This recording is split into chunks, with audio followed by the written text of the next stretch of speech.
think at the end of the day, I'm always my harshest critic. I think motorsport's one of those things where there's always going to be the expectation or the pressure to perform from everyone around you, but also from yourself.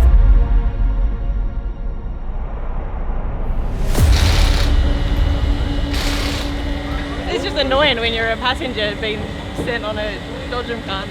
It's just annoying to miss all those laps. Yeah. Anyway. How did you get yourself into the right headspace and prepare yourself for that first weekend of RX2e? For sure, there were a lot of nerves. I'm not going to lie. I was excited, but there's also so much anticipation because I didn't know what I was getting myself into. So it was hard to fully prepare because I didn't know what I was going to face. Well done. I'm so sorry for you. But it looks really strange because you and Nicholas, you had your line. And then you start just to tuck in. Yeah. And as soon as you took Suarez, he just turned on you. Yeah. And I was like, oh. It's like went up and I felt Suarez and I was like, all right, like that's where I am. Yeah. And then, yeah.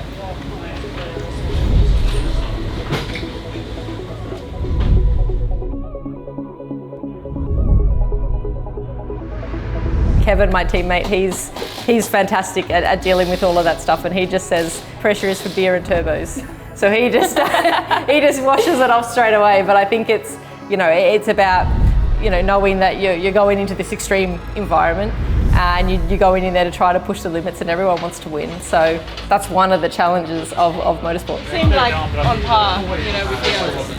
I felt like I was pretty level. You have learnt from 2 generations of Hansons and they have been integral in your journey. So just talk a little bit about that. Yeah, I mean, I think I'm first and foremost really grateful to have that opportunity to be able to learn from them, and also they're the most passionate about the sport. We've just done heat 3 and there's a bit of a job on for the guys to repair the car. There was a bit of damage off the start line. Basically we got taken out and turned around and punched into a wall, which isn't the way you want to start a race, but we've still got semi-finals coming up, so we'll get the car fixed, all the wheels connected and pointing in the right direction, and we'll try again. So let's go for it. You're the best team out there, and even our CEO is here, so the pressure is on, but we have a great team, so let's go for it. I just want to say also the final days here in Estring, a lot of things happens. So what I want you to do is to fight to the last flag, because here the strange things can be done. There's never end before the end.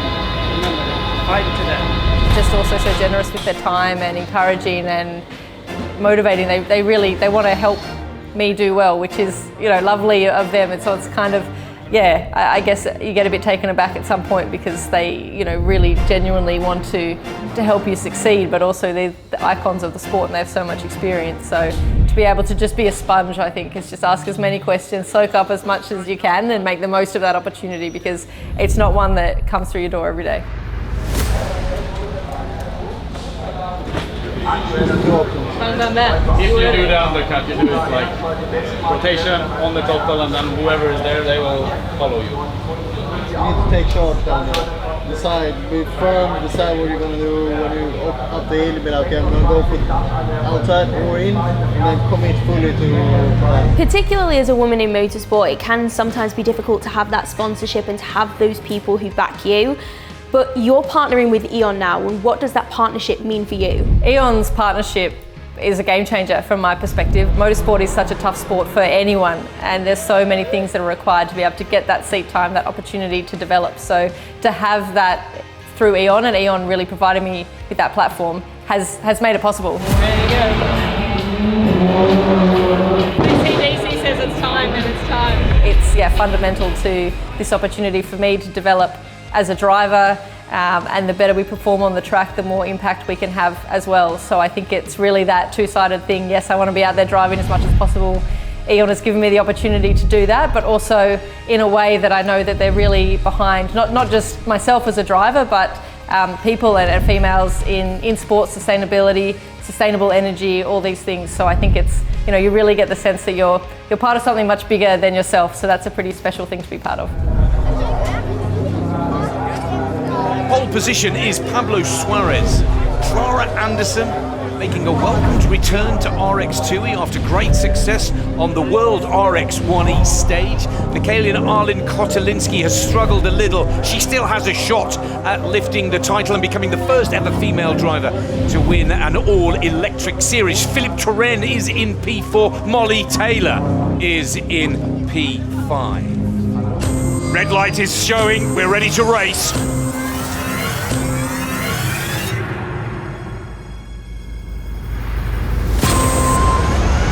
Green for go. That's good, go, go, go. Arlin Kotelinski gets a good start, car 19, but Pablo Suarez in 5 takes full advantage of pole position. As Taylor and Turenne again had contact. Come on, eyes up and keep the throttle. Get close. Sometimes there's been those moments where you're trying to put the program together, you're trying to get everything lined up, and it feels like you spend months not being in a car, just grinding away, and you think, why, you know, you could have a much easier life doing something else. Why do you bother? And then you get to a test and you hop in the car and you do one run and just immediately you're like, oh, I remember that's why. It's just that buzz of driving, that sensation. Come on, keep pushing. We will joker this lap. Joker lap. Molly Taylor does joker this time around.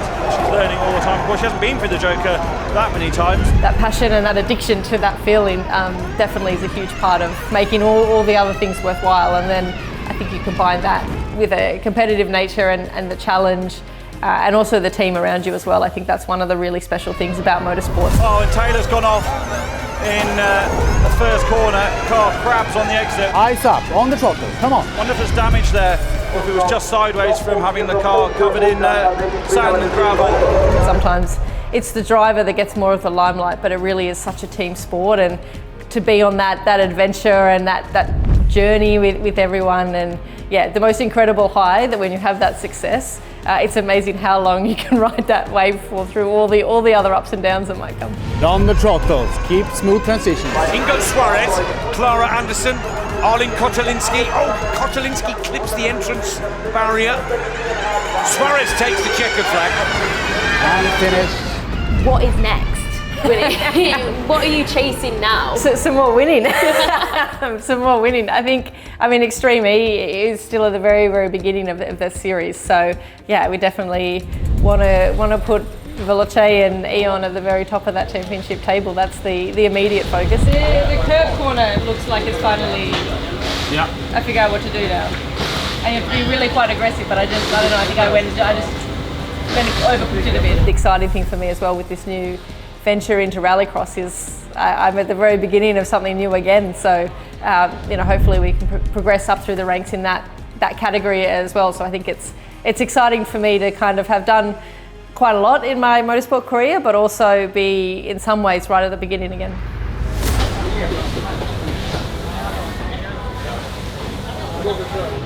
Send it. Is that right? Nothing to lose now, so it's all good. So we need to be before 29. All 12 cars normally need to be inside.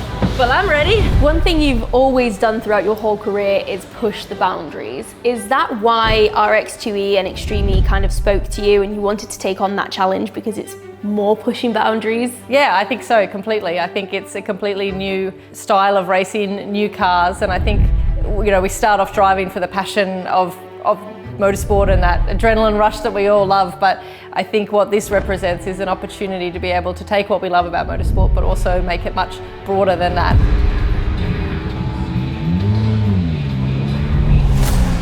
Let's line them up for semi-final number 2. In pole position is Isaac Jockfist, and alongside him Niklas Gronholm of the CE dealer team. Just behind, Clara Anderson on row 2 with Ollie Henry Steinschultz and Molly Taylor out the back, the Australian driver on row 3.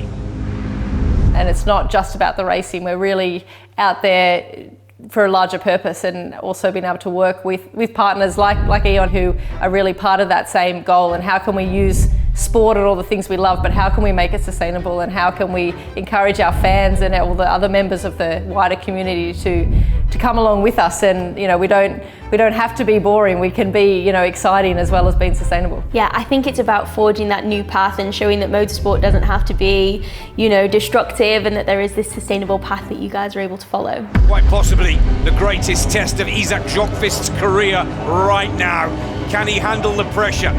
Can he take down 2 world RX2e drivers? Can he book himself a spot in the final to show down with Nils Andersen? Go, go, go. Green light. Great launch from Niklas Gronholm. Isaac Jokvist goes with it. They're going to go bumper to bumper, tail to tail. And Isaac Jokvist holds the line. Isaac gets spin around, but he holds it, holds the lead. Isaac Jokvist is first. Taylor's in the wall on the inside. Ideal for Isaac Jokvist. And there in the background, Molly Taylor's weekend, so frustrating for her. Come on, keep pushing. Joker lap, Joker lap. You know, we have such a wide community that are just as passionate about motorsport as us.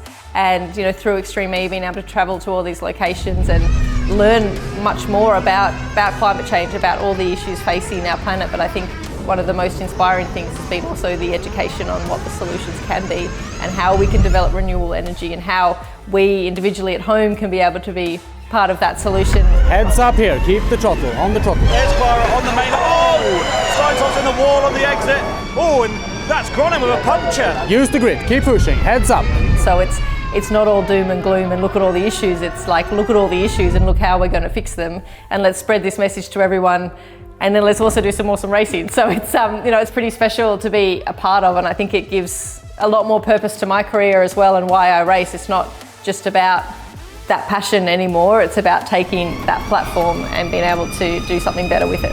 Clean through here now, clean through here. And all of this drama is playing into the hand of Isaac Jokvist. What more do you think there is to change? Where do you think we go from here in this sport? Yeah, that's a big question. I think you're right, we're undergoing so much change, and we can see all the development in sustainability and equality, and it's really inspiring to be part of that. So Isaac Jokvist has won semi-final number 2. And finish. Gronholm second, Clara Andersen third, Taylor and Steinschult. But it is Isaac Jokvist that passes the first major test in his quest to lift the RX2e championship. I haven't had any joy in the first. Thank you for everything, thank you. Thank you. But I think, you know, we're just at the beginning. We've still got so much more to do, and I think really it's about mobilising the next generation as well. So I think in terms of change, it's about getting more grassroots level, more young girls, more young boys being involved in motorsport, being involved in sustainable motorsport as well. And I think, you know, to make our sport even better than we're doing now. And I think you're doing that. He's hoping. So as you can see, we're wrapping up from the final day here in Germany. It was a bit of carnage from my side, really, was probably the way I'd describe the day. I got turned into the wall twice, so a bit frustrating really to not have the results, but on the flip side, on the good side, we showed really good pace, and it was nice to be able to have that race pace all finally click and come together. So that's a real positive to take away. Frustrating we could never convert that into anything special, but in any case this was all about learning, and learned so much about every different scenario that you could possibly think of. So really, really valuable and had a lot of fun.